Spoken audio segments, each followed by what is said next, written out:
अफजल गुरु हालात का मारा है और याकूब मेनन की जुडिशियल किलिंग है। तो मुझे लगता है कि आप जब 7 समंदर पार जाते हैं तो हम सब लोगों ने सुना होगा पहले कि किसी का दिमाग 7वें आसमान पे पहुंच जाए तो उसे कुछ समझ में नहीं आता। मुझे लगता है राहुल गांधी जब 7 समंदर पार जाते हैं तो उनका दिमाग पता नहीं कहां हो जाता है।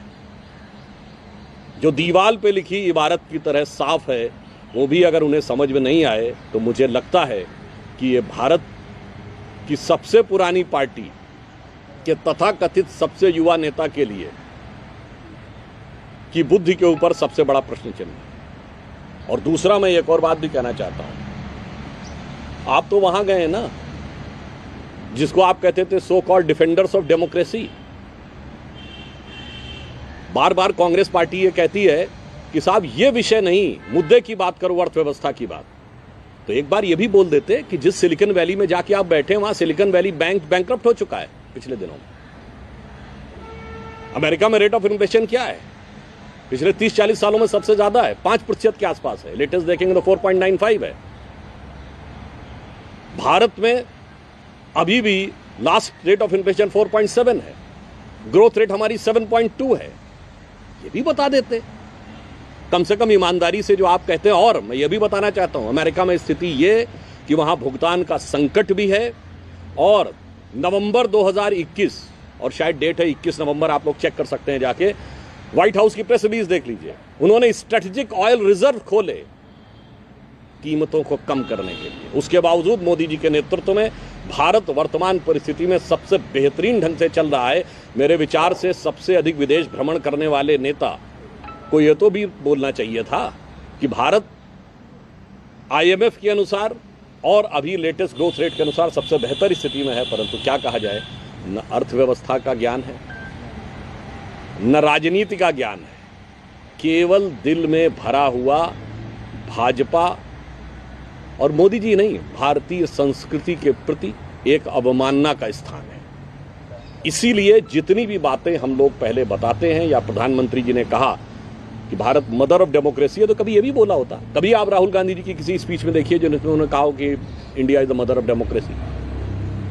इसलिए हम ये कहना चाहेंगे कि जो कुछ राहुल गांधी जी ने किया है वो ना अनजाने में किया है, बहुत सोच समझ के किया है। ये कांग्रेस पार्टी और राहुल गांधी जी आदतन करते हैं, फितरतन करते हैं। और अगर कहा जाए, इसको अन्यथा न लिया जाए, तो कुछ हद तक कांग्रेस पार्टी ये सब शरारतन करती है। परंतु मैं यह कहना चाहता हूं कि भारत की जनता बहुत प्रबुद्ध है। वो मुस्लिम लीग के सेकुलरिज्म, इत्तिहादे मुसलमीन के सेकुलरिज्म, पीरजादा अब्बास सिद्दीकी के सेकुलरिज्म, सिमी के सांस्कृतिक संगठन होने का सारा अर्थ समझती है। और अर्थव्यवस्था के आधार पर भी मैं या कांग्रेस पार्टी से विनम्रता से कहना चाहता हूं कि जितने देशों का दौरा पिछले कुछ समय में राहुल गांधी जी ने आदतन किया है, फितरतन किया है, उनमें से एक देश बता दें जहां आज की डेट में रेट ऑफ इन्फ्लेशन भारत से कम हो और रेट ऑफ इन्फ्लेशन भारत से ज्यादा हो और रेट ऑफ ग्रोथ भारत से कम हो। राहुल जी एक सवाल बात कहा है कि चाइना ने भारत का 1500 किलोमीटर से वो कर लिया, ऑक्युपाई कर लिया, ये फैक्ट है। और साथ ही उन्होंने कहा कि मुझे इसलिए पनिश किया गया कि मैंने अदानी पे प्रश्न उठाया, इसलिए मुझे पनिश कर दिया गया जल्दी। और ये हाईएस्ट पनिशमेंट है डिफेमेशन में। देखिए, जब न्यायालय से पवन खेड़ा जी को राहत मिल जाती है तो जयराम रमेश जी क्या ट्वीट करते हैं कि यह सत्य की विजय है। राहुल गांधी जी को राहत नहीं मिलती है तो लोकतंत्र खतरे में है। अभी सर्वोच्च न्यायालय के 2 निर्णय आए पिछले हफ्ते जिसमें कांग्रेस पार्टी का यह दावा था कि वो उनके पक्ष में रहे तो न्यायालय ठीक है, राहुल गांधी जी पे सजा हो जाए तो न्यायालय खराब है।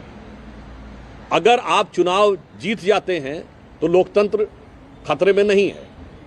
आप कर्नाटक जीत गए तो चुनाव आयोग भी सही है, ईवीएम भी सही है। आप उत्तर प्रदेश और गुजरात बैडली हार गए तो चुनाव आयोग पर भी प्रश्न चिन्ह है। और इस पे तो मैं सिर्फ उनसे कहना चाहूँगा कि बेहतर होगा कि वो उस पुराने दोहे को याद करें कि बुरा जो देखन मैं चला, बुरा न मिलिया कोई, जो दिल खोजूं आपना मुझसे बुरा न कोई। सुधांशु जी न्यूयॉर्क में एक आयोजन का होने जा रहा है राहुल गांधी के कार्यक्रम का।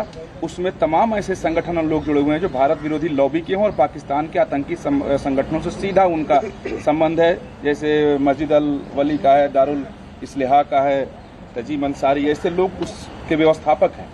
देखिए, एक प्रश्न तो मन में स्वतः उत्पन्न होता है कि श्री राहुल गांधी जी इवन कांग्रेस की सरकार के समय में भी भारत में ना तो थिंक टैंक्स के द्वारा बुलाए जाते थे, ना बड़ी यूनिवर्सिटीज के द्वारा बुलाए जाते थे।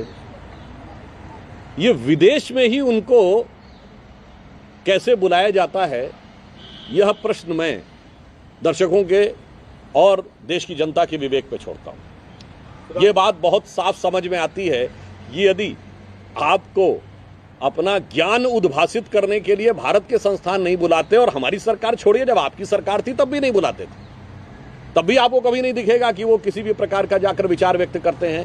फिर ये विदेश में कौन से संस्थान हैं, उनको कौन से लोग प्रायोजित करते हैं, और फिर ये कौन सी नियोजित भाषा का आप प्रयोग करते हैं, मेरे विचार से देश इस बात को समझता है। और जहां तक आपने चाइना की बात कही, तो मैं कहना चाहूंगा कांग्रेस के लोगों से, मान्यवर, इतना तो जो लिखा है सामने समझिए। गलवान में हमारे 20 सैनिक बलिदान हुए बगैर एक भी गोली चले, हाथ की फाइट में।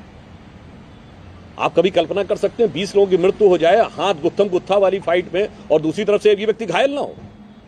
चीन ने अपने हताहत तो छोड़िए, किसी घायल सैनिक का भी आंकड़ा नहीं दिया, यद्यपि इंटरनेशनल एजेंसीज ने 50 से 60 लोगों के बारे में बात कही। तो मेरे विचार से यदि कोई पार्टी यह मानती हो कि हाथ की फाइट में 20 लोग बलिदान हो गए हमारे सैनिक, मगर दूसरी तरफ से एक भी घायल नहीं हुआ, चीन के इस आंकड़े पर भरोसा करने वालों की बुद्धि क्या तरस खाने योग्य नहीं है? सर, प्रियंका गांधी ने ट्वीट किया है और कहा है कि ब्रजभूषण शरण सिंह के ऊपर जो आरोप लगे हुए हैं, तो जो 2 FIR हैं उसमें 10 मोलेस्टेशन के केसेस का जिक्र किया गया है और बताया गया डिटेल है, लेकिन आरोपी के खिलाफ कोई भी कार्यवाही नहीं हो रही है। इस विषय पे जांच भी चल रही है और 2 जांचें चल रही है, न्यायालय के निर्देश पर चल रही है, परंतु जांच की प्रतीक्षा से पहले निष्कर्ष निकालने का प्रयास उचित नहीं है। न्याय की प्रक्रिया के निष्कर्ष के बाद जो कठोर दंड होगा वह देना चाहिए। मगर मैं प्रियंका जी से पूछना चाहता हूं, आपकी सरकार केरल में थी, वहां जांच नहीं हुई है, जांच हो चुकी है। केरल STF की जांच कोर्ट में सबमिट हो चुकी थी। आपके मुख्यमंत्री फ्लोर ऑफ द हाउस पे ओमन चांडी बोल चुके थे लव जिहाद के बारे में। वहां की लड़कियों और महिलाओं के प्रति कोई सहानुभूति नहीं है, जांच हो चुकी में। आपके मुख्यमंत्री के द्वारा स्वीकार होने के बावजूद, न्यायालय के द्वारा स्वीकार होने के बावजूद उसका तो मजाक उड़ाना है और यहाँ निष्कर्ष की प्रतीक्षा किए बगैर राजनीति करना। सुधांशु जी, कल जो the statement which Mohan Bhagwat gave yesterday, now what we are seeing that Congress party is saying that we don't need his ज्ञान, he should keep his ज्ञान to himself, we have enough ज्ञान। मोहन जी ने एक बात इसमें add कर देता हूँ, और कहा था कि जो विदेश में जाकर बयान देते हैं भारत विरोधी, वो राष्ट्रहित में नहीं है और राष्ट्रवादी नहीं है। मैं बात जरूर कहना चाहूँगा, अचानक मुझे ध्यान आता है, एक दौर था जब कांग्रेस में ऐसे अध्यक्ष होते थे जो विदेशी मूल के भी होते थे और विदेश में जाके भारत की संस्कृति और भारत के बारे में ऐसी बातें कहते थे कि भारतीयों का सीना गर्व से ऊंचा हो जाता था। मैं एनी बेसेंट जी की बात कर रहा हूँ। 1917 में कांग्रेस की अध्यक्ष बनी थी, और क्या उन्होंने विदेश में जाके बोला है भारत के बारे में। मगर अफसोस कि 100 साल के बाद राहुल गांधी जी, चलिए भाजपा के विरुद्ध बोलना है ना, सरकार के विरुद्ध बोलना है, प्रधानमंत्री जी के विरुद्ध बोलना है। मैं विनम्रता से पूछता हूं, भारत के बारे में कौन सी अच्छी बातें बोली? प्रधानमंत्री जी ने संसद के उद्घाटन के समय यह बात कही कि हम मदर ऑफ डेमोक्रेसी इसलिए हैं कि भगवान बासवन्ना के अनुभव मंडपम में 11वीं शताब्दी से बैठकर निर्णय होता था। चोल साम्राज्य में 9वीं और 10वीं शताब्दी से ग्राम पंचायतें वोट के द्वारा चुनी जाती थी। वैशाली का पहला गणराज्य था। वेदों के जमाने में सभा समिति विदत गण था। क्या राहुल गांधी जी ने कभी ये बोला है? भाजपा से घृणा हम मान सकते हैं, मोदी जी के प्रति घृणा मान सकते हैं, RSS और हिंदुत्व के प्रति घृणा मान सकते हैं, और ये तो या तो आप भारत का प्रति अज्ञान के प्रतीक हैं या भारत के प्रति भी अवमानना के प्रतीक हैं। राहुल जी इस यात्रा के दौरान उनके साथ एक महिला भी नजर आई, जिसे बताया जाता है कि वो जॉर्ज सोरोस की करीबी हैं, सुनीता विश्वनाथ। देखिए, मैं उसके कौन उनके साथ है उसके बारे में कोई टिप्पणी नहीं करना चाहूंगा, परंतु इतना जरूर है, जॉर्ज सोरोस का बयान तो जग जाहिर है कि ना सिर्फ उन्होंने बोला था बल्कि धन का अमाउंट भी बताया था कि मैंने इतना धन लगा रखा है मोदी जी की सरकार को हटाने के लिए। मेरे विचार से यदि कोई भी व्यक्ति राष्ट्रभक्त होगा तो उस पर तो इसको कड़ी आपत्ति करनी चाहिए थी। भाई आप हमारे आंतरिक मामले में कैसे बोल रहे हैं? मैं याद दिलाना चाहता हूं 1995 में नरसिम्हा राव जी की सरकार थी, जिनेवा में पाकिस्तान प्रस्ताव लेके आया था कश्मीर के मुद्दे के ऊपर। अटल जी नेता प्रतिपक्ष के रूप में सरकार का नेतृत्व करते हुए गए थे और न सिर्फ सरकार का नेतृत्व किया था बल्कि श्रेय भी नरसिम्हा राव सरकार को दिया था।